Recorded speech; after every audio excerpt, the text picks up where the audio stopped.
우리에게 주신 하나님 말씀은 빌립보서 4장 4절에서 7절까지 말씀입니다. 신약성경 322쪽입니다. 빌립보서 4장 4절에서 7절까지 말씀 제가 읽겠습니다. 주 안에서 항상 기뻐하라. 내가 다시 말하노니 기뻐하라. 너희 관용을 모든 사람에게 알게 하라. 주께서 가까우시니라.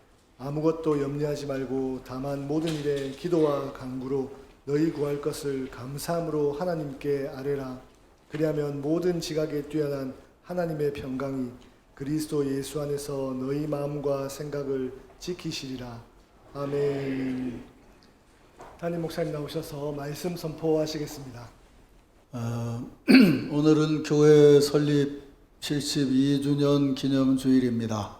그동안 우리가 10월 첫 주일에 기념 예배를 드렸는데 올해는 추석 연휴로 인해서 오늘 둘째 주일에 예배를 드리고 있습니다. 제 기억으로 우리 교회가 공식적으로 설립된 날이 10월 7일입니다. 그러니까 올해는 첫 주일인 1일보다 오늘 둘째 주일인 8일이 설립일에 더 가까운 것 같아서 좀 뒤로 미뤘다. 왜 어르신들은 그러잖아요. 생일은 빠르게는 해도 늦게는 안 한다고. 그래서 뒤로 미뤘다는 그런 생각은 조금 덜 하게 됩니다. 오늘 설립 기념주일을 맞아서 빌립보서 4장에서 말씀을 봉독을 했는데 이 말씀을 중심으로 해서 교회 설립의 달을 기쁨으로 라는 제목으로 설교 말씀을 드리겠습니다. 우연인지 모르지만 지난 주간의 화요일쯤에 지금은 울릉도에 가 있는 제 친구 목사에게서 이런 카톡을 받았습니다. 오늘로 교회 개척한 지 40주년을 지났네요. 지난 날을 추억하면서 긴 시간을 걸었습니다. 꿈만 같고 감사하고 자부심을 느낍니다. 자축하는 마음으로 10월 8일에 기념 예배를 드립니다. 감사합니다. 그런 카톡이 왔어요. 40주년? 아니 우리 교회가 72주년인데 이 친구가 개척한 교회가 40주년이라고?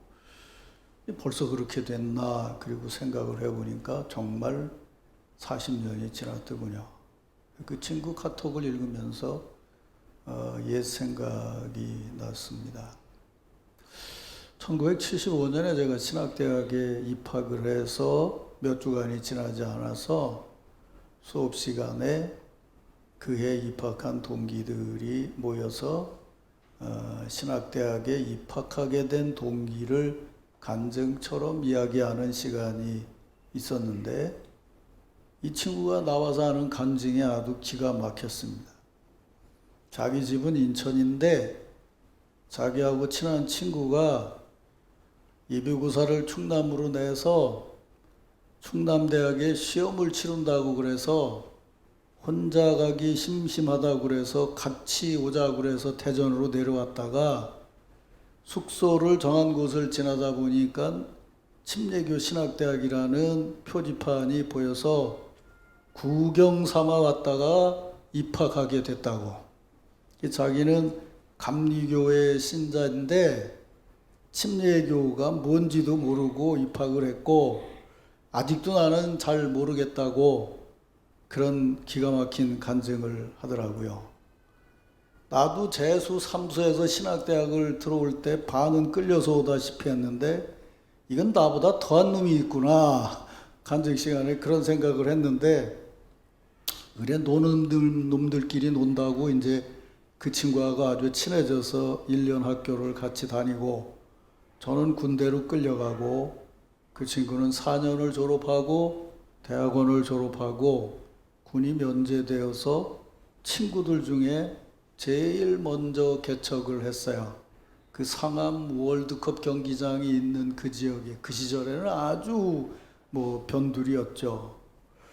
그 후에 저는 전역을 하고 서울신학대학으로 가서 이제 대학을 졸업하고 목회를 하게 됐고, 그리고 30년이 가까이 지났는데, 제가 남천교회 온 지 얼마 안 됐는데, 그때 같이 어울리던 친구 중에 침례교회 남아있는 친구는 그 친구 하나고, 나머지는 다 성결교회로 왔어요.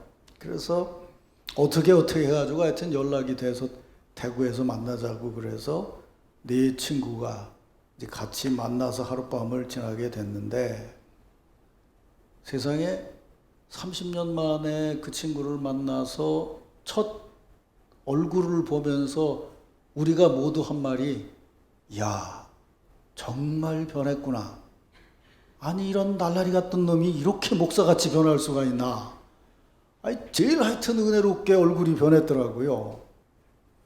그리고 가끔 연락을 했는데, 얼마 전에 이제 65세에 은퇴를 하고 예배당이랑 잘 줘서 자기 아들한테 물려주고, 저는 1년 동안 국내 여행을 다닌다고 와이프하고 둘이 여기저기 여행을 다니면서 사진을 찍어서 올려주더라고요.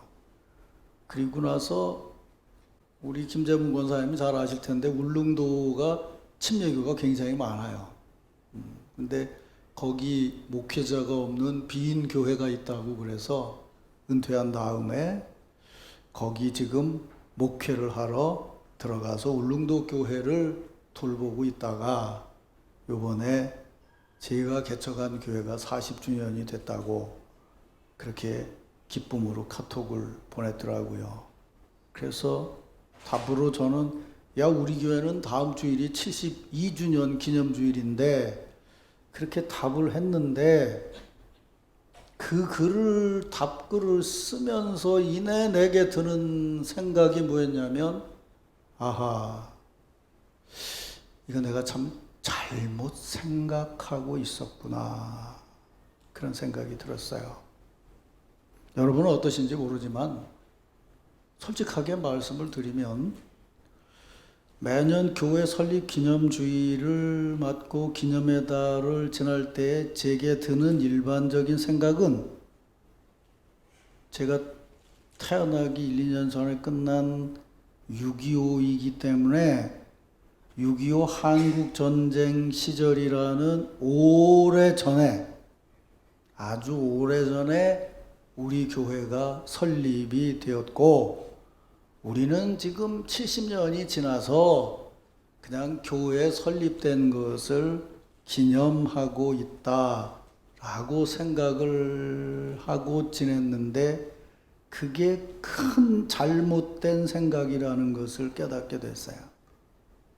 제 친구는 40년 전에 교회가 설립된 것을 지금 진심으로 기뻐하고 감사하고 있어요.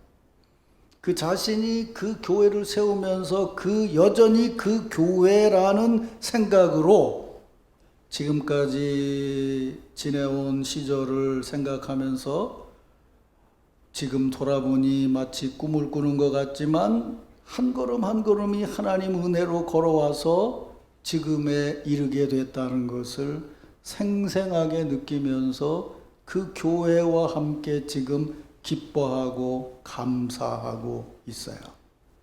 아니, 40주년은 생생한데 72주년은 늙은 거라서 그냥 기념해야 되냐, 그 말이에요. 생각해보면 제가 남천교회 처음 온 때가 50주년을 지난 다음 해였어요.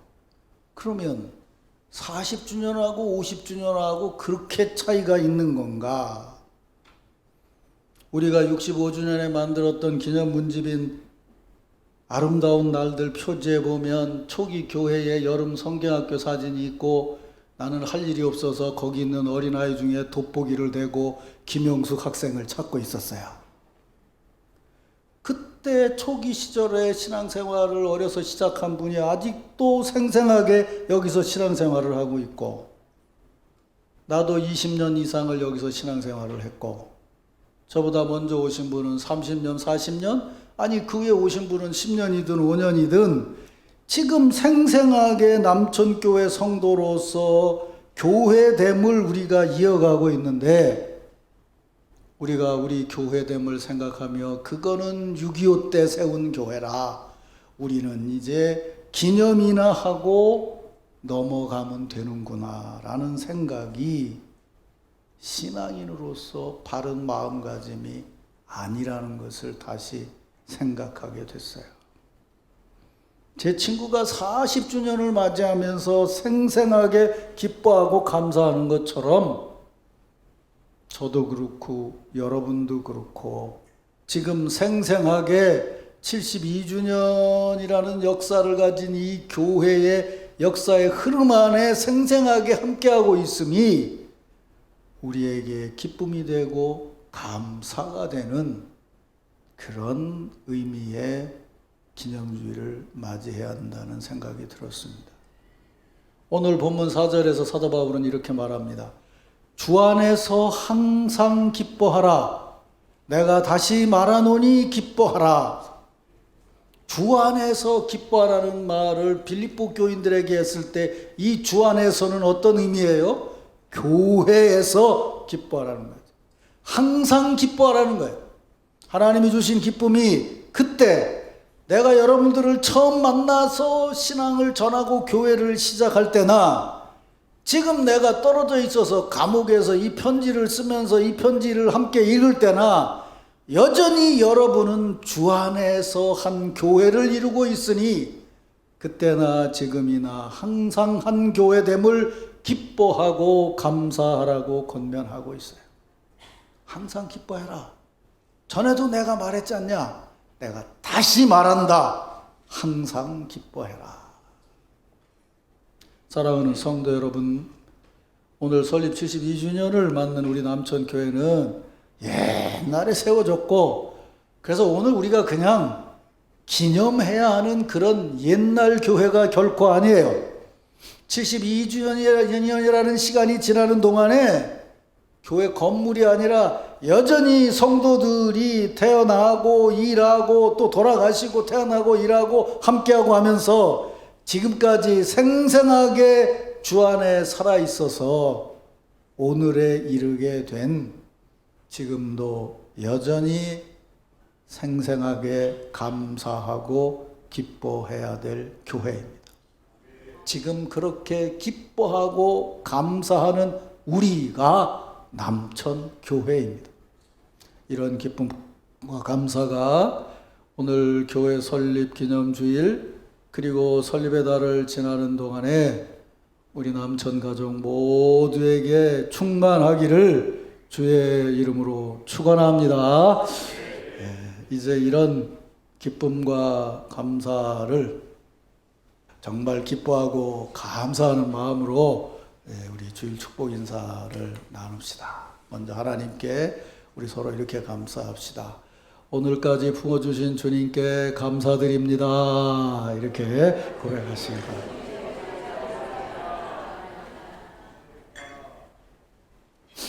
이제 옆에 있는 성도들에게 축복합시다. 지금 함께 해주셔서 진짜 기쁘고 감사합니다. 이렇게 인사들 하시기 바랍니다.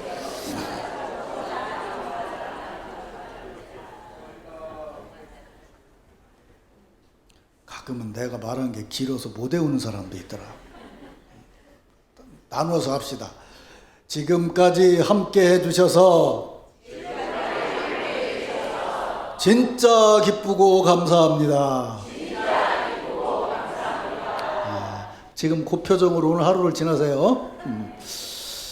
자, 이제 이런 기쁨 감사를 마음에 담고 교회 설립의 달을 지나는 우리들에게 주시는 하나님의 말씀을 듣겠습니다. 조금 전에 읽었던 4장 4절을 다시 보면 사도 바울은 주 안에서 항상 기뻐하라.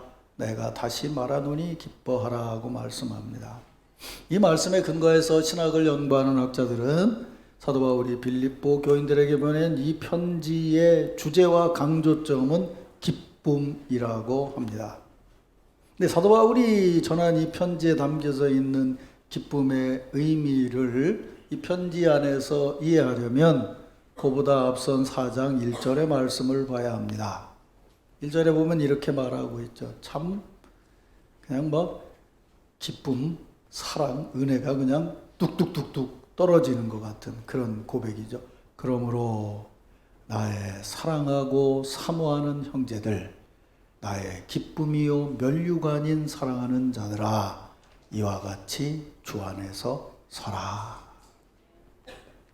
사도 바울은 자신이 처음 그곳에서 전도를 시작할 때부터 여러분들은 나에게 기쁨이고 나에게 면류관이었습니다. 그렇게 고백하면서 신앙사역을 시작을 했고, 그때부터 당신들이 내게 베풀어 주신 은혜의 사랑을 생각하면서 날마다 사랑하고 사모하는 삶을 지금까지 살아와서 지금도 여러분은 내 사랑 안에 있고 내 기쁨 안에 있고 그리고 나의 감사 안에 있습니다. 그런 성도로 주님 앞에 있으려면 여러분은 주 안에서 서 있어야 합니다. 지금도 기쁨이 되고 지금도 면류관이 되고 지금도 여전히 사랑을 받는 성도라면 지금도 여전히 주 안에서 서 있으라 라고 권면하고 있어요. 이 주 안에서 서 있으라는 말이 뭘까요? 지난주에 말씀드린 것처럼 성경을 읽을 때에 그거를 문자적으로 읽고 해석을 해야 될 것이 있고 비유적으로 읽고 의미를 생각해야 될 것이 있는데, 주 안에서 서라는 말은 주 안에서 서 있으라는 얘기가 아니고 비유적인 의미죠. 지난주에 제가 그런 말씀 드렸잖아요. 스탠리 하우바스가 본 기독교 신앙생활을 이해하는 데는 크게 두 가지의 비유가 있다. 하나는 뭐냐면은 전이다, 여행이다, 어디로 간다라는 비유에 담겨져 있는 의미가 있고, 또 하나는 다이얼로그다, 대화다, 교제다, 이렇게 보는 비유가 있다. 그렇게 말씀드렸어요. 그러면 지금 여기서 말하는 서 있으라는 말은 틀림없이 오고 가는 비유는 아니죠. 있는 곳에 서 있는 거잖아요. 이 말씀을 읽으면서 묵상을 해봤어요. 대화하고 교제하는 교회 공동체, 앉아있는 것이 주로 생각이 되는데, 이 공동체를 얘기하면서 지금 여러분이 면류관이 되는 자가 되려면 서 있으라라고 얘기했을 때 이 비유 속에 품고 있는 의미는 무엇이겠는가? 근데 이런 생각이 들더라고요. 우리가 요즘은 좀 많이 편해졌습니다만, 예를 들면 야외 예배를 간다든지 그러면 가서 모여 앉아 있을 천막을 쳐요. 사도 바울은 천막 장사였으니까 아마 더 바다였겠죠. 그럼 천막을 치려면, 앉아있을 천막을 치려면 바닥을 깔아놓지만 바닥 위에는 천막 텐트를 쳐야 되는데, 이 천막 텐트를 칠 때 가장 중요한 것은 뭐냐면 제일 우뚝 서 있는 폴대가 있어야 된다, 그 말이에요. 그러니까 지금 빌립보 교인들은 사도 바울에게는 길게 얘기 안 하고 간단히 얘기를 하면 굉장히 의미 깊은 사람들이에요. 어떤 의미냐면, 소아시아 터키 지역에서 전도를 하다가 유럽으로 넘어가는, 그러니까 기독교가 역사적으로 말하면 세계적인 종교가 되는 데에 첫 발걸음을 내디딘 데가 어디냐면 빌립보예요. 그러니까 유럽 선교의 폴대 같았던 곳이 빌립보라고요.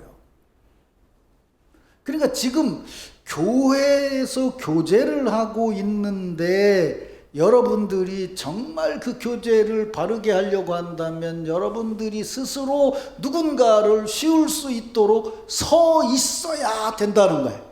무슨 말씀인지 알아들으시겠죠? 서 있어야 된다는 거예요. 그래서 이제 여러분은 기쁨이고 면류관이고 사랑이니까 서 있어라, 이렇게 이제 서라, 이렇게 말을 하는데, 근데 이게 이제 잘못 이해가 될 수도 있어요. 다 앉았는데 저 혼자만 서가지고 큰 소리 치면 문제가 있지 않냐, 그 말이에요. 그래서 그 서 있음의 의미를 사도 바울은 뭐라고 말씀을 하고 있냐면 5절에서 이렇게 말하는 거예요. 너희 관용을 모든 사람에게 알게 하라. 주께서 가까우시니라. 그러니까 이 쓴다는 것 자체가 자기 자신을 자랑하기 위해서 나는 이런 인물이라고 해서 스스로 서서 다른 사람을 밑에 보는 게 아니고, 다른 사람들을 편안하게 하고 다른 사람들이 모일 수 있게 하고 다른 사람들이 함께 할 수 있는 관용의 마음을 가지고 스스로 가장 무거운 짐을 지고 있는 것이 바로 주 안에서 서는 것이다, 그런 말씀이에요. 사도행전 16장에 보면 사도 바울의 빌립보 사역이 기록이 되어 있는데, 여러분이 아시는 대로 강가에서 말씀을 전할 때에 루디아라는 여인이 회심을 하게 됩니다. 그리고 나서 사도 바울 일행에게 이렇게 제안을 하죠. 15절에 보면 그와 그 집이 다 세례를 받고 우리에게 청하여 이르되 만일 나를 주 믿는 자로 알거든 내 집에 들어와서 유하라, 강권하여 머물게 하니라. 그 강가에서 만난 여인 몇 명들, 회당이 없어서 그냥 기도하는 사람들 몇을 만났는데 그 중에 한 여인이 우리 집에 가자 말이야. 우리 가족들 세례를 베풀어 주라. 그리고 한 다음에 뭐라고 얘기하냐면 일어서서 하는 말이 말이야. 당신들 갈 데도 없을 테니까 당신들이 나를 예수 믿는 자로 생각하고 알고 있다면, 당신이 전한 복음으로 내가 변화됐다고 당신이 믿는다면 그러면 우리 집에 와서 거하십시오 라고 말했다. 이게 바로 주 안에서 서 있는 신앙인의 모습이라는 것이죠. 그런데 성경에 기록은 안 돼 있지만 사도 바울은 그 루디아라는 여인의 제안을 받고 그 집에 유하면서 계속 기도 생활을 하는데, 기도하게 된 계기가 뭐냐면 그 여인의 그 바르게 서서 관용을 베푸는 그 행동에 자신이 너무 부끄러웠던 거예요. 자신은 주님을 만나고 선교행을 한다고 그래서 바나바와 같이 선교행을 갔다가 구브로라는 섬에서 정말 열병을 앓고 지독하게 어려워서 겨우겨우 회복이 돼가지고 육지로 나오자마자 그 일행 중에 제일 젊은 마가라는 녀석이 도망을 가버렸어요. 늙고 나이 많은 우리들을 떼어놓고 도망을 갔어요. 이 사도 바울은 그 다메섹까지 예수 믿는 사람 잡으러 갈 정도로 아주 이게 한번 맺히면 이게 안 풀어지는 사람이거든. 겨우 여행을 마치고 안디옥 교회 와보니까 도망간 그놈이 거기 와 있네. 보기가 싫은 거예요. 그래서 뭐라고 얘기했냐면 바나바에게 속 내용은 말을 못하고 우리 다시 갑시다. 우리가 세웠던 교회나 돌아봅시다. 1차 전도행하고 2차 전도행하고 출발이 완전히 달라요. 1차 전도행은 금시받고 기도하고 주님께서 세워주는 사람을 전도자로 보냈는데, 2차 전도행은 사도 바울이 마음이 삐져서 출발한 거예요. 그래서 중간에 성령이 가라는 대로도 안 가고 결국은 마가 보기 싫어서 가려고 그러는데 마가를 데리고 가자고 바나바가 얘기를 하니 이게 사람 환장할 일 아니냐고. 그래서 크게 싸우고 바울하고 신라하고 여행을 출발하잖아요. 바나바는 마가를 데리고 가고요. 그러고서 도착한 곳이 빌립보인데 자기는 주님을 만났다고 생각을 하고 선교를 한다고 생각하는데 마가 하나도 용서를 못하는데, 아니 강가에서 만난 여인이, 생전 얼굴도 모르는 여인이 예수 전했더니 뭐라고 얘기하냐면 우리 집에 와서 머물르시오. 내 품 안에, 내 집 안에 와서 머물르시오라고 얘기했을 때 자기하고 그 여인의 신앙을 비교해 봤을 때 얼마나 창피했겠냐고요. 그래서 기도하기 시작을 했을 것이고, 그러다가 귀신 들린 여인을 고쳐주게 되잖아요. 그런데 그것 때문에 억울하게 잡혀서 감옥에 들어가죠. 만일 바울이 마가를 대하는 마음처럼 그 사건을 맞이했다면 바울은 감옥에서 속 터져서 죽었을 거예요. 아니 내가 무슨 잘못을 했냐고. 난 기도한 거밖에 없고 가서 하도 귀찮게 하니까 예수의 이름으로 귀신을 내쫓아 줬는데, 주님이 그렇게 능력을 발휘하게 했으면 그 다음은 해결을 해줘야지. 그래, 그게 전도의 기회가 아니라 내가 감옥에 와서 이 고생을 해야 되냐고. 억울하게 로마 시민인데 말 한마디도 못하고 짓두드려 맞고 착고에 처해서 감옥에 들어. 사도 바울의 성질대로 했으면 우리나라 사람이 가지고 있는 유명한 병인 화병으로 죽었을 거예요, 거기서. 그런데 어떻게 되는 거예요? 한밤중에 바울과 실라가 기도하고 하나님을 찬송하며 죄수들이 들었다. 그 어렵고 힘든 자리에서 고통으로 소리를 지르는 것이 아니라 대화를 할 수 있었다는 거예요. 그리고 뭐예요? 지진으로 문이 열어졌을 때 이전 같았으면 어땠겠어요? 우리 같았으면 할렐루야, 주님께서 드디어 구원해 주시는구나, 그리고 그냥 잽싸게 도망갔겠죠. 안 가잖아요. 그걸 구조적으로 보세요. 지하에 갇혔는데 교제하고 거기 우뚝 서 있죠. 그 서 있음이 교회의 시작이었던 거예요.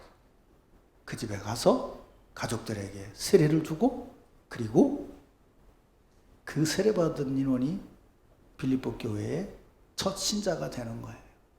루디아의 가족과 간수의 가족이요.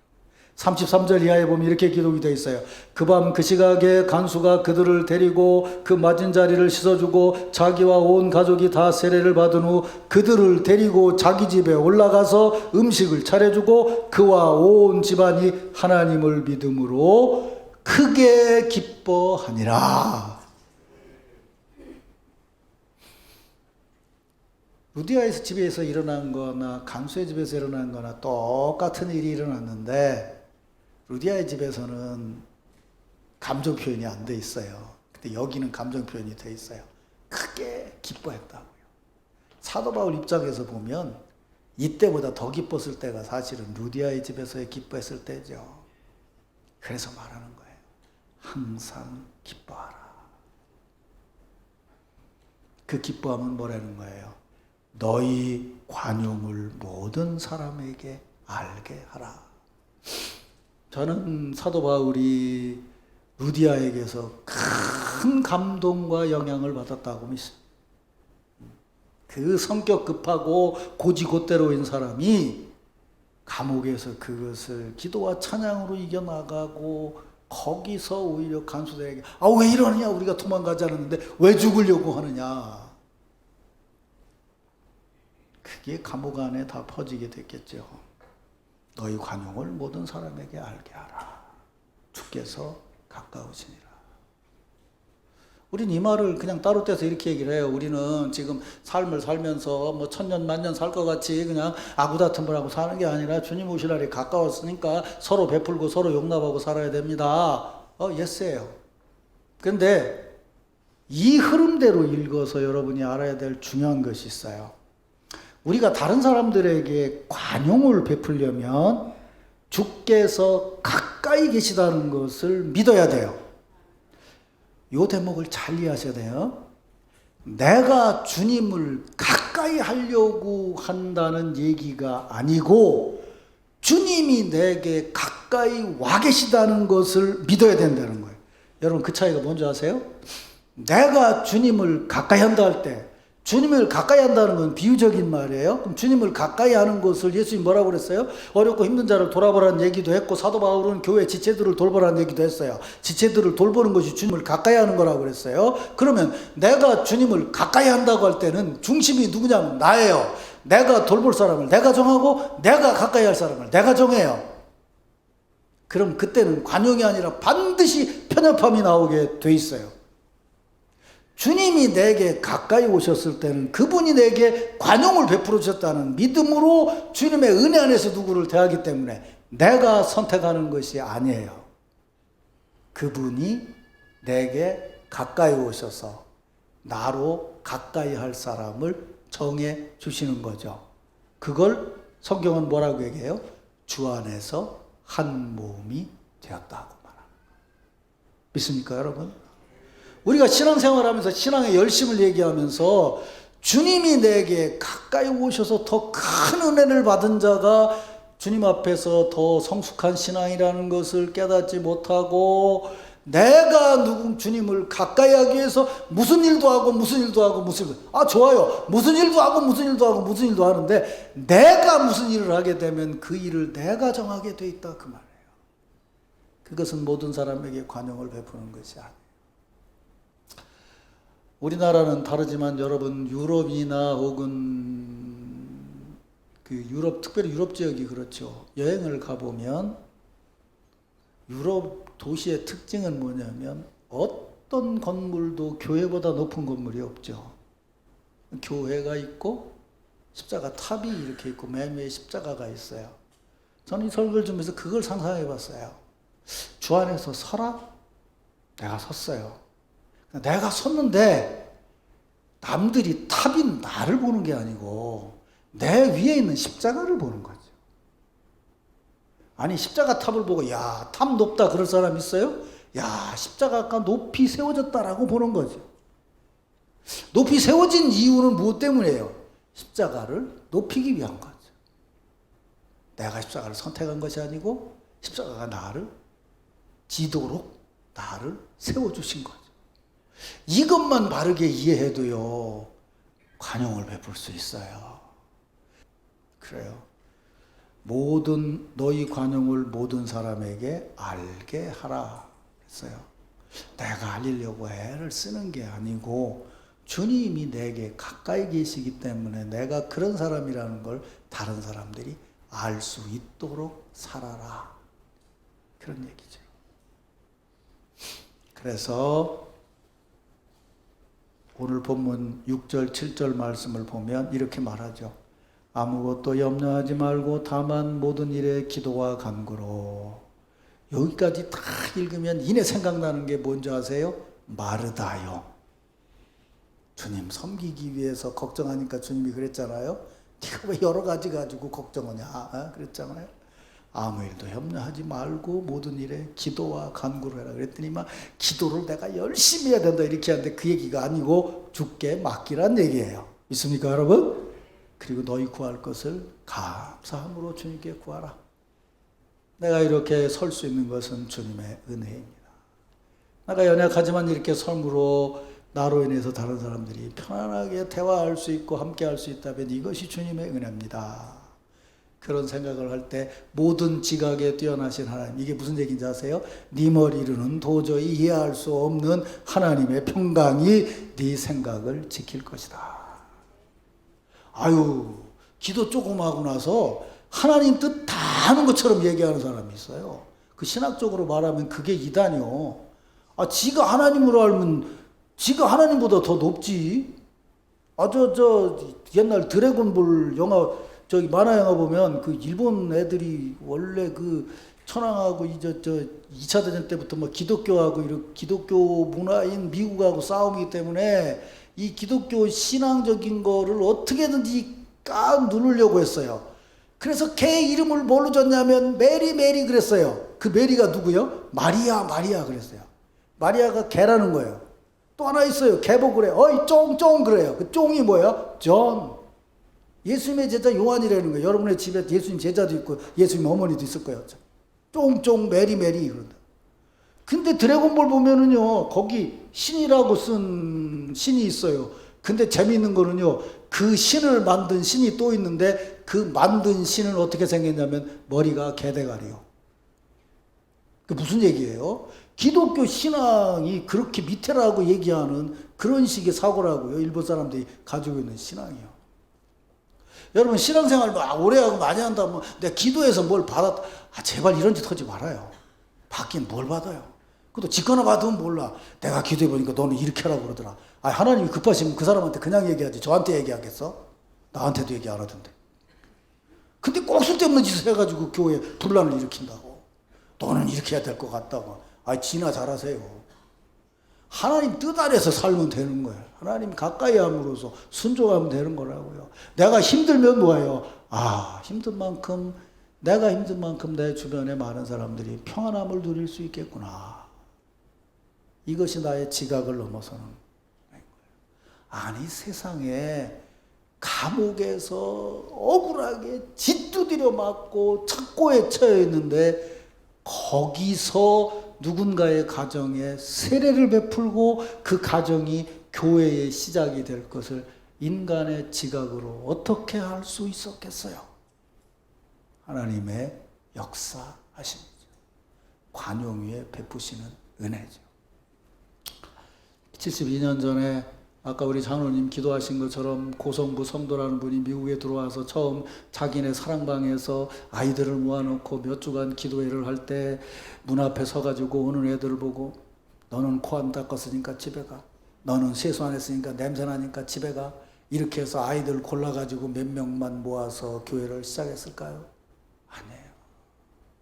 다 오라고 다. 코를 흘리던 뭐 팬티만 입고 왔던 어려운 시절에 어떻게든 그 아이들 살게 하려고 심어주려고 그 아이들을 데리고 찬송을 부르고 그러면서 시작했던 것이 우리 교회고 그 정신이 교회 몸을 이루어서 이어져서 오늘에까지 이른 것이 우리 남천 교회인 줄로 믿으시기를 바랍니다.